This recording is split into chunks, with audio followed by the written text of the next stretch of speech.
Good morning mga chicken. Guys, meron tayong problema guys. Nagkasakit yung ewan ko ano tong klaseng sakit na umatake sa mga manok dito. There ain't nothing in this world, nothing in this world like a Filipino girl. There ain't nothing in this world, nothing in this world like a Filipino girl.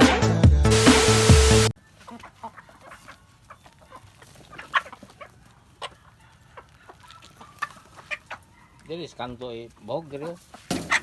Para mo kuan siya mo kanto siya ba.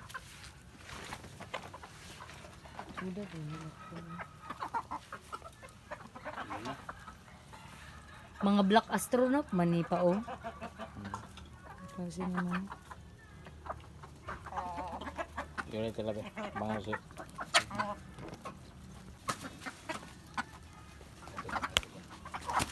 Corner to. Dari corner. Pera. Ya, bani ya.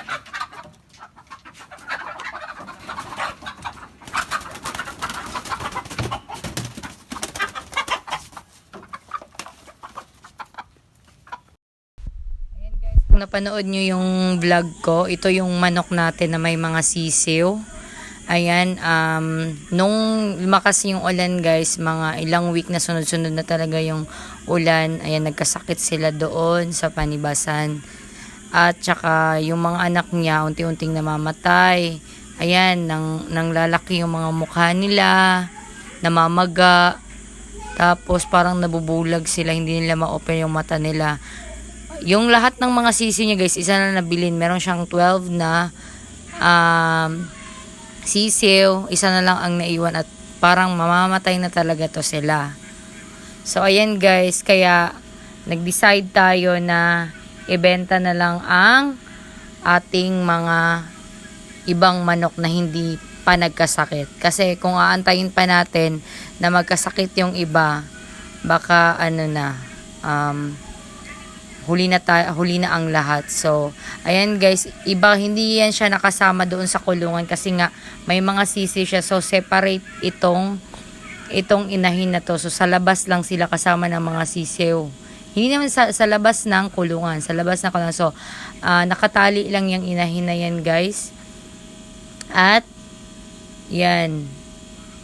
Nagamot na to sila actually, pero parang hindi na ata to kinaya ng gamot. So, parang madidedox na talaga to guys. So, ngayon guys, yung mga manok natin, pansamantalang nakakulong muna sila at hindi muna natin sila papalabasin kasi lahat ng mga manok sa kapitbahay namatay na. At ginamot na naman to, pero sabi ng suggestion ng uncle ko kasi may matagal-tagal na ding nagmanukan siya, wag ko na daw antayin na lahat pa sila ay baka wag na daw ako magdalawang isip na ibenta daw to habang wala pang mga sakit. Kasi daw pag once daw may sakit daw yung isang manok, uunti-untiin daw to lahat hanggang mawala silang lahat.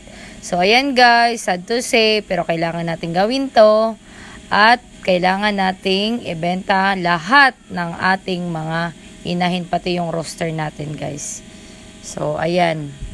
So okay lang, siguro ganito talaga kasi nung pagbili natin sa mga inahin na to guys, hindi natin alam kung nabakunahan ba to o gumamit ba sila ng vaccine o hindi kasi malaki na to nang nabili ko na. So ngayon siguro may dumating na sakit kasi tag-ulan, kaya hindi nila kinaya yung iba. Ayun, bumigay na sila. So, may nasave pa naman tayo na itlog na yun nga, nilagay natin sa incubator. So, meron namang namisa. Yung iba, sunod-sunod na yun. Okay na siguro yun na may makalahi tayo sa mga manok na to. So, napag-desisyonan ko guys na yung ibebenta natin tong mga manok na to, lahat. Tapos, yung pera na may ipon ko sa sa mga manok na ito ay ibibili ko ng panibagong mga manok.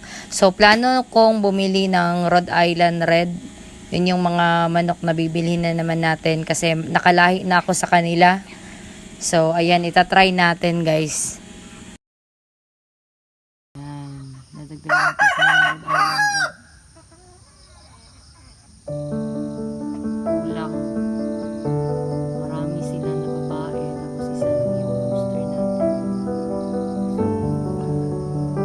At nagtataka din kami guys kasi napapansin namin sa month ng December, mga third week, wala masyadong itlog hanggang sa katapusan. Wala silang masyadong itlog guys. Ewan ko ba season ba na ganito talaga ang mga buwan na yan. Kasi doon din sa Taagong wala din ako na-collect ng itlog. So may nangingitlog, isa, dalawa, tatlo sa isang araw.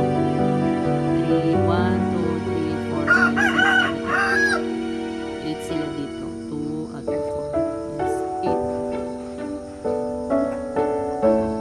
8 na babae ang dito guys. Tsaka isa lang yung rooster. Walang pa nga kami ng rooster. Ang isa kasi na rooster is nasa nasa bahay. Kasi meron din akong tatlong hens doon. Meron tayong mga tatlong doon. So kaya hindi ko dinala dito yung isa. So siguro pag okay na makaka-travel na. Kaya dadalhin natin itong mga manok dito.